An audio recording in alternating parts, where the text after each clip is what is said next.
Hi, welcome back to Detective and Mystery Fiction. If you enjoy my content, please consider hitting the like button. It's the only way the YouTube algorithm notices me. Within Prison Walls by Charles Somerville. Detective Story Magazine, January 6, 1920. Before setting forth the act of breathless daring that the rat performed in the big state prison yard, thereby amazing even the most reckless and desperate of the criminals, the more so in that it should be the rat who did so wild and perilous a thing, it is best, I think, that I first picture him. His nickname was put upon the rat within a minute after he'd appeared before the other inmates at his primary prison meal. It fastened irrevocably to him on the instant. The man had curiously colorless hair, a sort of drab brown, that grew straight back from a sharp point in the center of his narrow, slanting forehead, and from so far forward on his sunken temples as nearly to meet his eyebrows. His nose was long, thin, and protruding, with nervous, twitching nostrils. His eyes were small and black, and were set close to the high bridge of his long nose. Despite an unusual length of upper lip, big yellow teeth stuck from under it, overlapping his lower lip and absurdly small, receding chin. In his long, stringy neck, an enormous Adam's apple jutted forward beyond his mere suggestion of a chin. His body was tall, sparse, and awkward. He was pitiably nervous and shy as he made his prison premiere in the vast, crowded eating room. He stumbled into his place on the bench, not daring to face the quick, sharp scrutiny from the scores of strange countenances on both sides of the long table. He lifted the heavy tin coffee cup thrust upon him with so weak and quaking a hand that the cup slipped and dashed the scalding fluid on his legs. Without resentment, he took the swift, angry cuff of a nearby guard, picked up a big chunk of coarse bread before him, and began clawing at it hastily, with his large protruding teeth, whimpering silently, the tears starting rapidly from his little eyes. A glance he flung up and down between the munching men. It was derisive, sneering. A fat prisoner with a large, pallid mouth held his lips motionless, but enunciated with tongue and teeth in a sharp whisper that shot the length of the table the epithet "rat." Grins of approval and endorsement replied. Walter Smith had completely lost even so nondescript a name as had been his. To the prison authorities, he was number 112,608, to his fellows, and the keepers always thereafter, the rat. In this caged community where murderers and highwaymen were classed as aristocrats, where the men whose crimes were greatest were ranked the highest, the rat shuffled among the lowliest. His offense had been small, contemptible, a perfect equation to his suggestion of a chin. He'd been a collector for a cheap furniture installment house, who had allowed a few of the soiled, ragged dollars taken from harassed women of the poor to stick to his long, pale, skinny fingers. The sum was $2 over 25, and therefore made the rat guilty of grand larceny instead of petty larceny, and in line for punishment as severe as if he had stolen millions. At the time of his arrest, none inquired into the motive for his crime. He had attempted no explanation. The first slap laid hard against his face by a big detective at the inception of what was to have been a third degree brought forth a full, babbling confession of guilt from the rat. He asked for no lawyer, no trial. He gave no trouble. He was thrown, a mere boneless scrap, between the grinding wheels of the gods. The judge before whom he was arraigned called neither logic nor pity to aid him in meting out the rat's punishment. The outstanding contemptibility of the rat's appearance stirred an instinctive resentment. He had admitted his guilt. Society couldn't go far wrong in segregating such a narrow-eyed, silly-mouthed, spiritless creature. Without comment, he sentenced the rat to 2 years' imprisonment. Sentence was passed a little before noon. By 4 o'clock, the rat had heard the big steel prison door bang behind him and the bolt clank in its sockets. Soon afterward, he had been measured, tabulated, bathed, shaved, numbered, clothed in the black and grey stripes then in use, and in heavy brogans that his skinny legs could hardly lift, was being marched to his allotted cell. Unconsciously, Keeper Tyson put more and more strength into the thrusts of his big hand upon the sagging back of the rat as they moved along the tier. Never once did the prisoner's body stiffen against the assaults. From being merely pushed forward, he was eventually shoved so hard as to be sent floundering, and at the door of the cell assigned to him. There came from Keeper Tyson so forcible a propulsion that the rat was knocked face downward to the floor. He remained there abjectly, his ungainly arms and legs absurdly jerking, his body heaving. Tyson's ire mounted at this spectacle. He leaned, grabbed the rat by the slack of the prison jacket, and dragged him to his feet. Then he swung open the cell door, rammed the flopping human object into the cell, clamped the door, and, frowning, stared at the rat, who had gone to his knees beside the cot, his head in his hands, loud sobs of hysterical fear and despair tumbling out of his twitching face. "Say, what are you, anyway?" snapped Tyson. "A man or a louse? Shut up!" His resentment was only increased when the rat obediently choked down his sobs. Tyson, moving away from the cell, thought aloud, "Of all the yellow boobs I ever seen." The thing happened in the hour when the prisoners, more than 3,000 of them, were lockstepping their way out of the eating hall at the conclusion of supper, moving across the stark flagstoned yard and into the pitch-black entrance of the huge grey building that housed them in the night. Guards with rifles aslant their shoulders paced the top of the thick, high stone wall that made a forbidding barrier to the hills and dales beyond. The file wended its way in close formation, moving with a curious, slight, soft undulation timed by the shuffle of clumsily shod feet. A disturbing, revolting spectacle as of the slow, sinuous passing of a monstrous grey and black striped worm. With a tragedy marked on the face of every man of them, the procession moved between 20 blue uniformed guards standing about 30 paces apart, sharp, unswerving eyes on the line. From a leather loop circling his wrist, each swung a long ashwood club, and under the left shoulder of each keeper, as every prisoner knew, was fastened a holster containing a loaded revolver immediately accessible to a keeper's right hand. Of all times in their daily prison existence, it was during these processions through the yard to and from their meals when discipline closed most sternly and relentlessly down on the prisoners. To halt through any show of sulkiness by the slightest balking, to turn ahead, to disturb by an inaccurate step the rhythmic movement of the line, meant punishment swift and severe. To leave the line, to break from it for any reason, meant one thing and only one: death. Every rifle and revolver would be instantly trained on the offender. He would be as ruthlessly shot as would a wild animal. What the prison authorities ever feared from such a momentary individual infraction of the rule was that it might furnish a signal to the army of lawless men to throw themselves into riot, a pandemonium that would formulate itself into a ferocious fight for liberty. Did the single file of men for an instant break, there might only too probably burst an irrepressible flame of disorder, defiance, and battle. Out from the eating hall, back from the cell house, the horde would flood into the yard, swarming wildly desperate men who would have at hand scores of leaders of insane recklessness and savage strength. Against so fierce a mob, the rifles and revolvers of the guards would crack in vain. A man might be shot down here and there, but inevitably and quickly the weapons must be torn away from the officers and turned upon themselves as they were swept underfoot.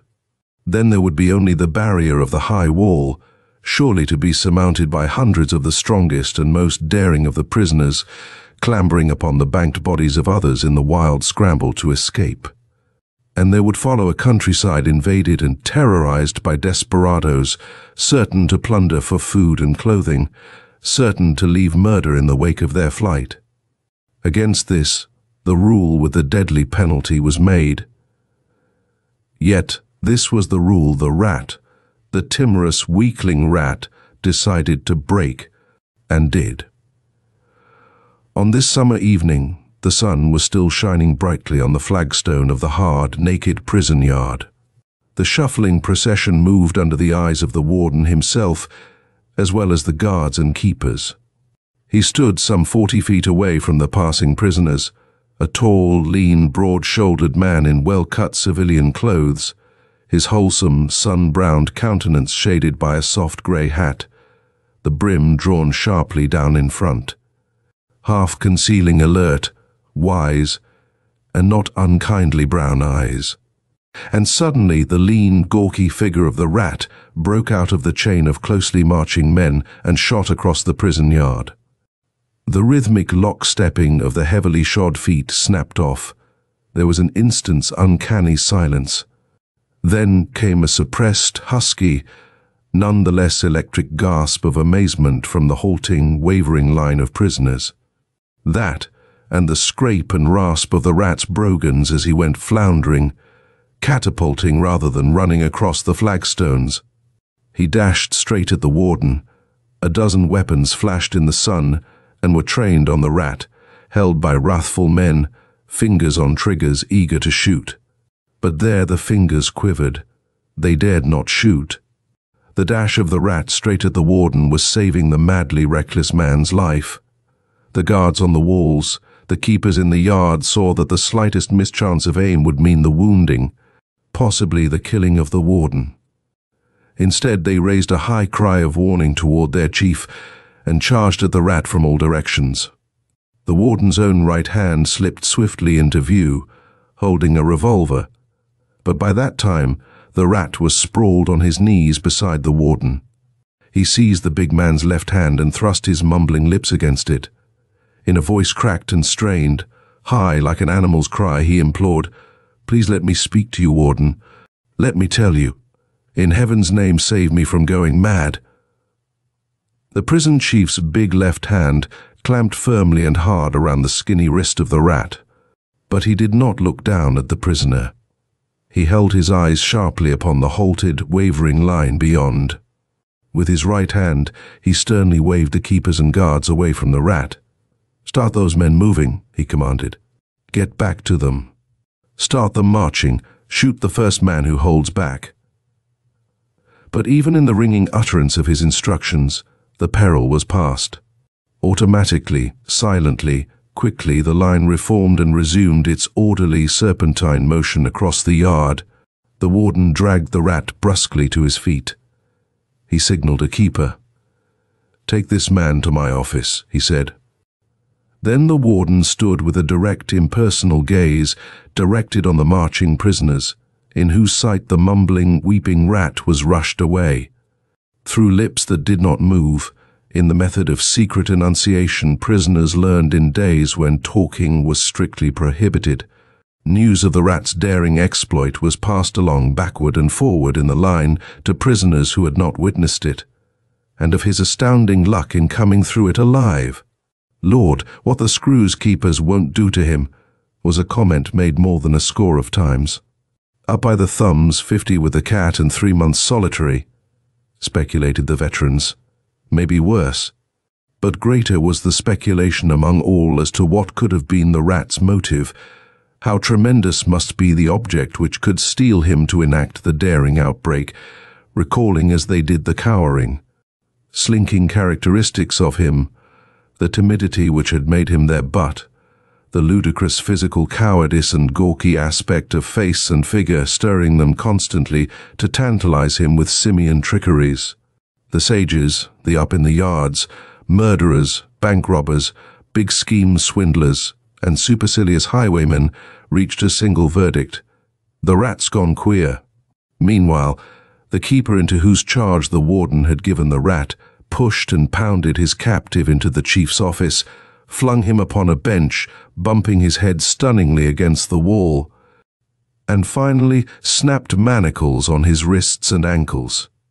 His body shrunken, his mouth lolling, little eyes peering beyond his long nose with a strange, feverishly bright steadiness, the rat sat, still gasping, when the warden entered the room, swung himself into the roomy leather-cushioned revolving chair at his big mahogany desk, and in silence for fully a minute, and with cold anger studied the abject, crumpled offender. "You," he finally commented, "you dared break the strictest of all rules of the prison? You." The rat gripped his fingers hard. I had to, sir." "You know why you weren't instantly killed just now?" "Yes, sir. They were afraid of killing you. I had figured on that chance." "So this wasn't a sudden crazy impulse? It was deliberate?" "Yes, sir. It was within a few seconds of killing you myself." "I know it." "And you were willing to take this big chance with your life to get to me?" "Yes, sir." "Why?" "I don't want to go insane, and I don't want to commit murder. And anyway, if I was killed, I'd be out of it." "Out of what?" "Hell." "You didn't expect exactly to find prisoner heaven, did you?" "No, sir. No, sir," moaned the rat, wetting his big yellow teeth with a tremulous tongue. "I expected it to be terrible, but don't you know I always see a prisoner and talk to him if he has a fair good reason for seeing me?" "I've heard so. Then why didn't you send a request to see me through your tier-keeper?" "Tyson? Yes." "Lord." The rat snapped his little eyes tightly shut and rocked his body, laughing hysterically. "Stop that!" cried the warden. "No." The steel links of his manacles rang, lifting his clenched hands to his throat as he fought his way back to self-control. "Do you think you can pull yourself together and hold yourself together and talk quietly? If you can, I'll listen." "Yes, sir, thank you, sir." "What's this you're talking about, not wanting to commit murder?" "Yes, sir, it's been hammering in my head for some time to kill him, but I fought it back. But now—" "Kill who?" "Tyson." Threats to kill keepers from the lips of vicious, rebellious prisoners were not new to the ears of the warden, and his ears were nicely attuned to braggadocio. But likewise, he could discern genuine desperation when he saw it, and in the little eyes of the rat, he knew himself to be confronting it. "Tell me about Tyson." With the opportunity at hand which he had braved such deadly peril to create, the rat could at first only stare dully at his chained ankles. "Well?" urged the warden. "You won't believe it. I wouldn't believe it myself if anybody'd ever told me before I got in here." "Told you what?" "That there are keepers on this earth as Tyson. Cut that kind of talk. Get down to facts. But be sure, young fellow, they are facts. If you lie to me on top of what you pulled out there in the yard, it will go twice as hard with you." "Whatever I tell you, Tyson will swear is all lies," said the rat hopelessly. "Never mind about that. If you're telling the truth, I'll know it. Go ahead." "First, as God is my witness, I never did anything to make Tyson sore on me. He gave me all the mean jobs on the tier, scrubbing, mopping, disinfecting, like that. But I never sulked. I never loafed. Didn't talk back. I didn't dare. Never been up on charges before me? No, sir. Or the head keeper? No, sir. Well, he disliked me from the very first. I'm used to that. People all seem to dislike me. But Tyson, as soon as he saw me, he showed that he liked to tantalize and hurt me. He loves to see me in pain. He loves to hear me cry or moan. The first night I got to the prison, he knocked me down in the corridor, and after that, he flung me in my cell and called me Yeller. It began right then, sir. The next day he had me scrubbing the tier floor, and he came up behind me on his rubber-soled shoes and cracked me across the knuckles with his cane. I put my fingers into my mouth, and the tears got into my eyes. He looked at me and laughed and said, "Gee, what a mutt." That night, when he put me in my cell, he pinched my arm so hard the skin broke. It came sudden, and I screamed. Then he locked me in and stared at me through the bars and said, "Oh, Agnes, what a softy. Say you ought to be in skirts. If you think this is bad, wait till tomorrow." The next day, sir, he cracked my hands so often with his cane, he had my knuckles raw. And he'd laugh every time. If you heard him, you'd think we were having some kind of good joke between us. That night, when he put me in my cell, he pinched my arm a dozen times, and the harder I begged him to quit, the more he'd laugh. "Well, you poor cheese," he'd say, It's music to my ears. That went on every day for months, sir. The work and the wax got my hands so tough and calloused, I was beginning to bear the torture better. And the flesh of my arms was black and blue and kind of numb, so the pinching didn't hurt so bad. It seemed to please him so much when he could make me yell and moan and beg that I thought if I could hold back from it for a little while, maybe he'd get tired of plaguing me and stop. The rat paused, lifted his chained hands, and wiped the sweat from his forehead. Did he? It only made him worse when I didn't make any sound. He'd come up behind me at all sorts of times when I was working and jabbed the sharp little blade of his penknife into the back of my legs. I just couldn't help screaming when he'd do that, surprise me that way. Thought I couldn't get a rise out of you anymore, he'd say and laugh. He'd always laugh. I wake up all shaky nearly every night dreaming he's cutting my throat and hearing that laugh of his. One night I said to him, "Please, keeper, can I speak to you for just a second?" He said, "Oh, it talks." I thought it could only squeal. "What do you want, you yellow rat?" I said, "My body is all over little cuts and some of them ain't healing up. You'll put me in the hospital if you don't let up, and then they'll see my body and ask me about it." He stuck his face up close to the bars of the cell and said, "And you'll tell 'em about it, hey?" I said, "I'll have to, won't I?" He pushed into the cell and locked the door behind him. Then he kicked and punched me until I was sick and all dizzy and bleeding, and I fell down. Then he dragged me up again. "You swear," he said, "you'll never tell nobody. If you ever did, I'd kill you, you half-man, you squirming rat. You swear." So I did. "I guess you know who's your master now," he said. "Kiss my hand." I couldn't see because my eyes were so swollen they were closed up, but I felt around and got his hand and kissed it.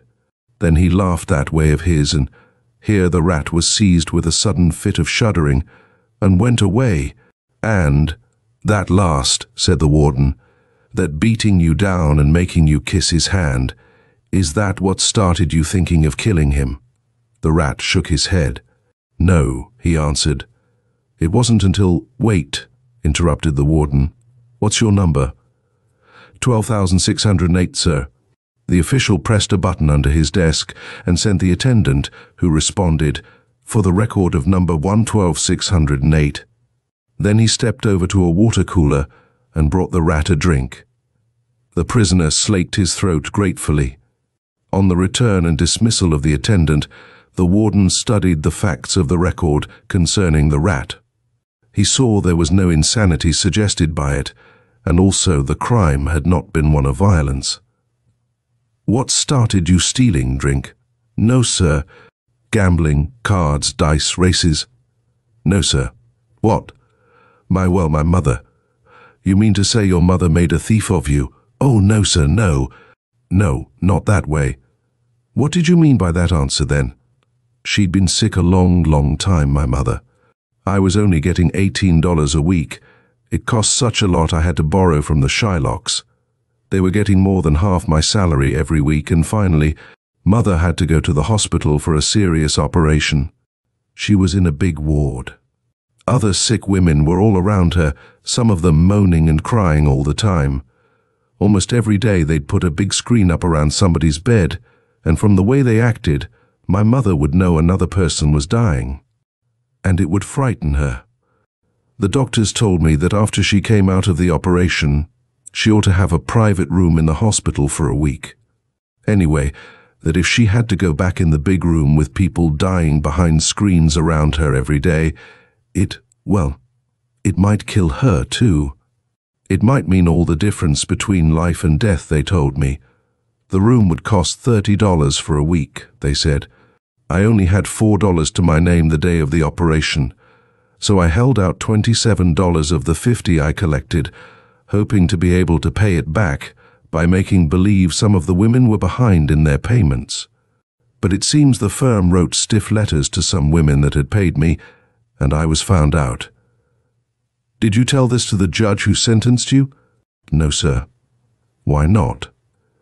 They'd have sent somebody up to the hospital to see if it was true, and then my mother would have found out I'd been arrested for being a thief. That would have sure killed her, especially if she figured it out that I stole to get money for her. The disgrace would have killed her for sure.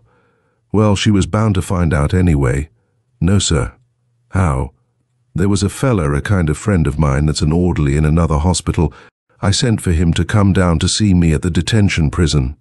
I fixed it for him to go up and see my mother, like he came from my firm. And to tell her I had an accident, to tell her an automobile knocked me down and broke both my legs and some ribs, and I'd be laid up for a long time, months, and that I was in the hospital where this fella was an orderly, and the firm would pay my expenses in the hospital, but couldn't go on paying my salary. And he was to tell her she could write to me to this hospital in care of this fella that was a friend of mine, and I'd be sure to get her letters. This fella promised to forward them to me here, and for me to write letters to my mother and send them to him, and he'd mail them to her so the postscript would be all right. I knew if she got well, she'd have to be a long time in the hospital herself, and by the time she got well and strong, this fella would break the news to her about me, and it wouldn't be so bad. Then maybe she'd forgive me for stealing when she knew why I did it, and I fixed it so she wouldn't. The rat suddenly leaned forward and banged his legs with his steel-bound hands. It's why I want to kill Tyson. I ought to kill Tyson. What did he have to do with anything about your mother? Her letters? What about them? After that night I talked to him about how I might have to be sent to the hospital. He must have gotten kind of scared. Anyway, he let up a good deal on beating me and didn't cut me with the penknife anymore. So he figured out a new way to torture me and see me suffer. Of course, you know, sir, he'd be given the letters to deliver to the men on his tier, and we have to give him our letters opened. And he'd have to open letters to us and read them before we could have them. He knew the only person who wrote to me was my mother, and that she thought I was in a hospital. The last letter I got from her was a month ago. She said she was still very sick and weak, but the doctors thought she might get better. She said she'd heard the doctor and nurse talking about her case, and the doctor said the next 2 weeks would tell whether she was going to pull through or not. And of course, she asked how soon I'd be able to get out of the hospital, and told how she was longing to see me. When Tyson handed me the letter, he said, "What are you fooling the old girl for? Crooked all the way through, aren't you? Why don't you tell her you're a thief and the worst human rat that ever lived? Then maybe she wouldn't want to see you so badly." Then he got a fit of laughing. "I guess I'll write and put her wise myself," he said. I got down on my knees, kissing his hand again, begging him not to. When Sunday came, I got the chance to write to my mother. I had to give Tyson the letter. He took it and said, "Oh, you ain't fit to have a mother. What does she want getting a letter from you?" He tore the letter up in front of me, sir. "Did you write and tell her about me being up here?" I asked him.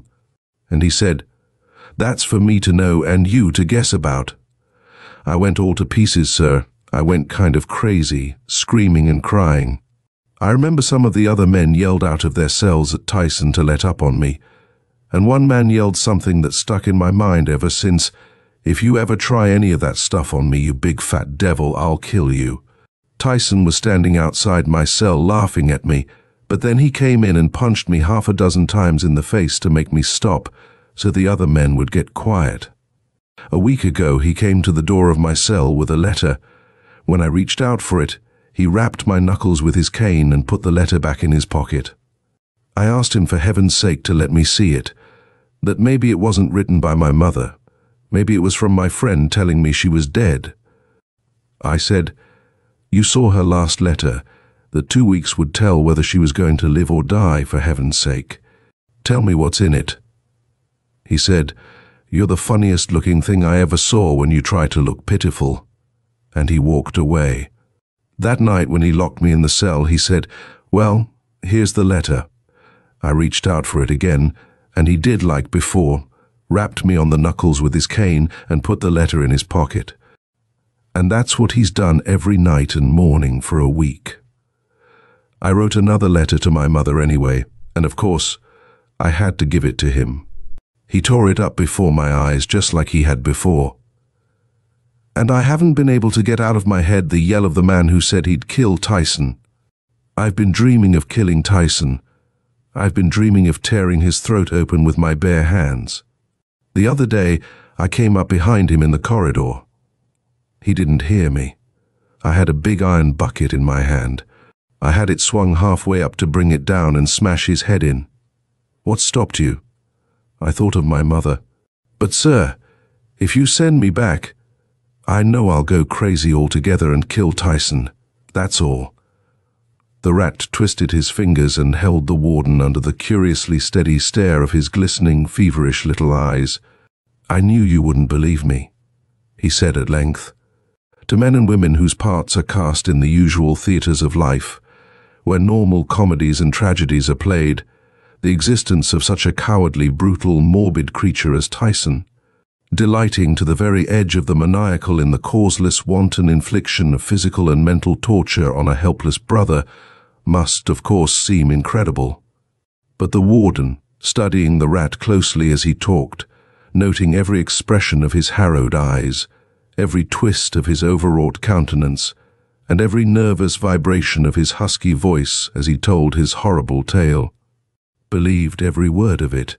Involuntarily, the visualization of Tyson had been commanded to the mind's eye of the official, big, soft, hulking Tyson, his fat hands and fat, flabby, pallid face with its long, pendulous nose, thin-lipped mouth. The meanness of it betrayed by the sharply drooping corners, the absurd strut of Tyson as he moved among the prisoners in his blue uniform. His rotund abdomen jouncing ahead of him, the nervous servility of Tyson before his superiors, his disgusting propensity obsequiously to fleck off any particle of dust he might discover on the warden's coat.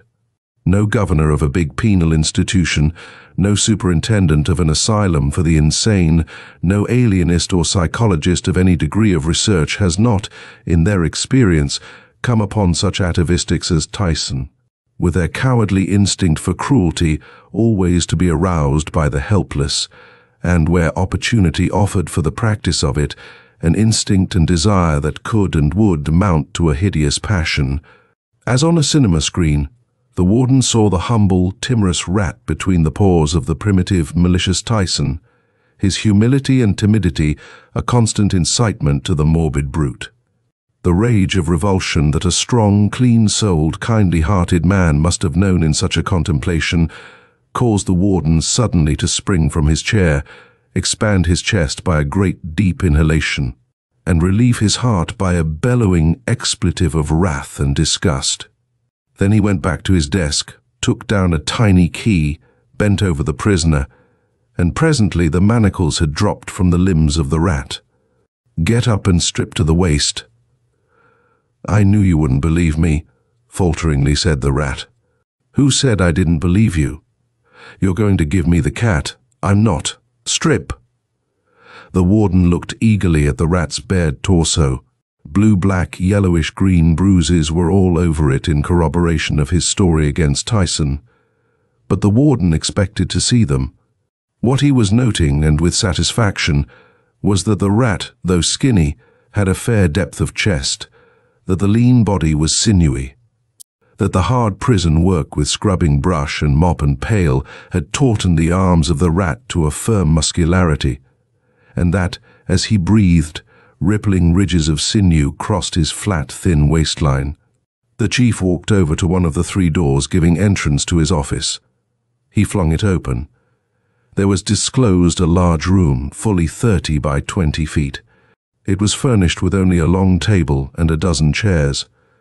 It was the room in which he assembled his keepers for instructions, where sometimes the Board of Pardons met, or, in legal emergencies, a prisoner was permitted to consult with his lawyer in privacy. "Drag that table and the chairs out here," he said to the rat.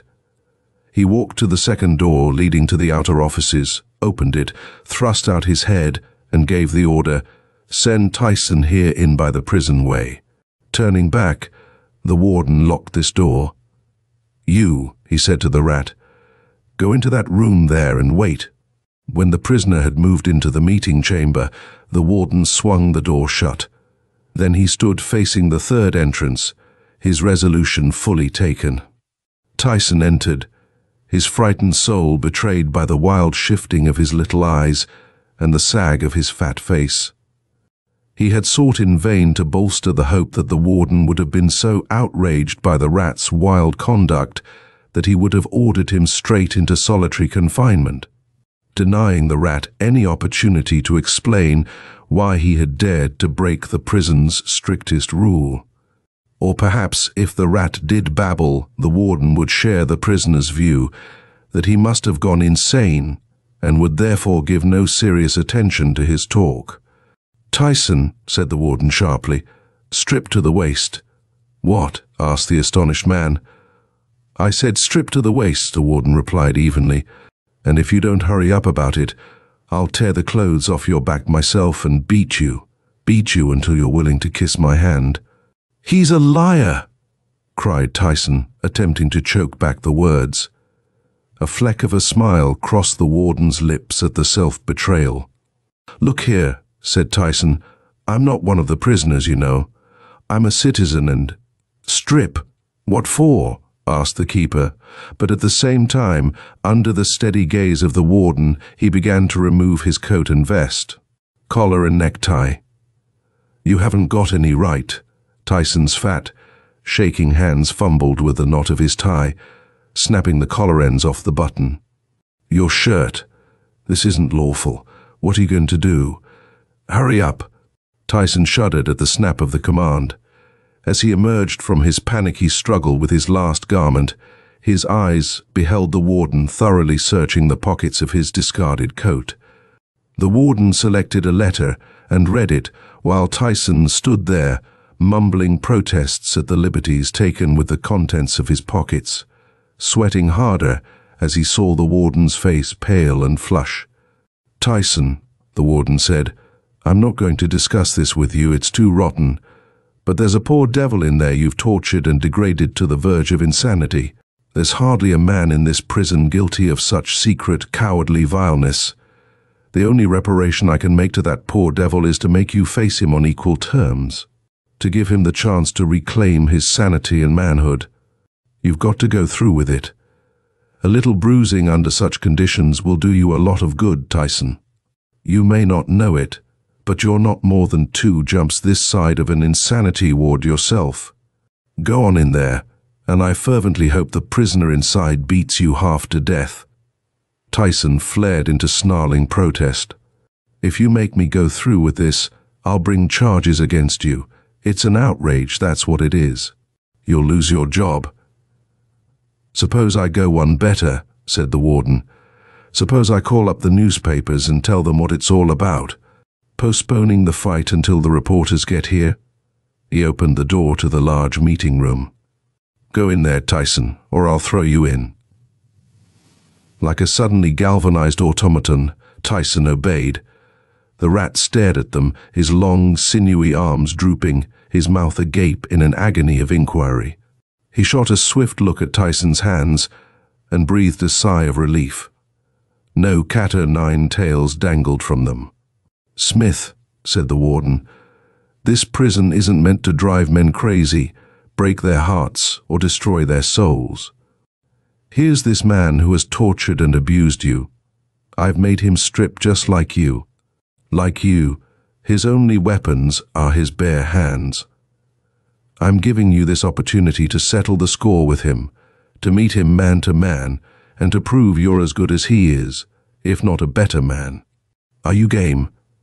"Yes," said the rat simply, his gaze fixed firmly on Tyson. "And," added the warden, "I've read that letter he's been holding from you. It's from your friend the hospital orderly. It says your mother is dead, that she died wondering and crying because no word had come from you." At this, Tyson's white lips began to move, but a terrific blow from the rat struck him squarely on the mouth. Softly the warden closed the door. The walls were thick, the door heavy. Deadened but ceaselessly, the scuffle of feet, the fall of wrestling men, the impact of blows, the bellows of Tyson and the high, shrill cries of the rat echoed in the warden's ears for many minutes. Then the bellows and cries stopped, replaced by sharp gasps. Suddenly, a weak but desperate pattering of fists on the panels followed, along with a cracked, screaming voice. "He's killing me! Save me! Help!" The warden swung open the door. Like a huge toad on all fours was Tyson, his face a crimson mask, his big abdomen heaving, breath coming in sharp whimpers. The rat hovered above him, his face badly bruised but with a cleansed, new light in his eyes. As Tyson staggered to his feet, the rat's fist landed one final blow on an already swollen ear. "I fought him fair, sir. I fought him fair and beat him," declared the rat. "I thought you would," said the warden, nodding over his shoulder as he led Tyson to the washroom. To the keeper he said, "Nothing like a cold shower for what's troubling you. Here are your clothes. As soon as you're dressed, get out. Do as you please about what's happened here." The warden soaked a towel with cold water and handed it to him. "Feel better?" "I feel," said the rat, his voice now firm and resonant, "like a man." The warden nodded. "The men outside must not hear of this." "No, sir." "You'll have to do 3 months in solitary for breaking that rule." "Yes, sir. But you'll have light, meals and things to read." "Thank you, sir. But the men outside must never know that." "I understand, sir." "I'm not forgetting the motive you had for stealing. I'm going to propose you for parole." "Warden." "And I know of a man who wants caretakers for a small farm." "But," faltered the rat, "your mother is not dead, Smith. The letter says she's getting along fine and will be able to leave the hospital within 3 months, about the time you'll be leaving here. I figured if you thought your mother had died, wondering at your silence and desertion, it would help." In this position, Tyson saw them through his puffed, swollen eyes as he passed on to the outer office. Can I shake your hand?" To introduce a story as being from real life is often a camouflage for telling a weak one, but if the reader has been interested thus far, he may be even more so in knowing that every incident and detail of this tale is based on actuality. The rat's brave act of breaking from the prison line and securing an audience with the warden achieved one of the first and greatest modern prison reforms. It resulted in the installation of a sealed letterbox in all large prisons, into which prisoners may drop their letters. Only the warden possesses the key to this box. His duty demands that he examine and sometimes censor such letters. Likewise, nearly every warden in the country adopted the system of personally delivering letters to prisoners as they passed in line before him. This reform stripped vindictive, cruel keepers of a source of tyranny and dealt a significant blow against the importation of opium, morphine, cocaine, and heroin, which further wreaked havoc on the minds of prison inmates. End of Within Prison Walls by Somerville.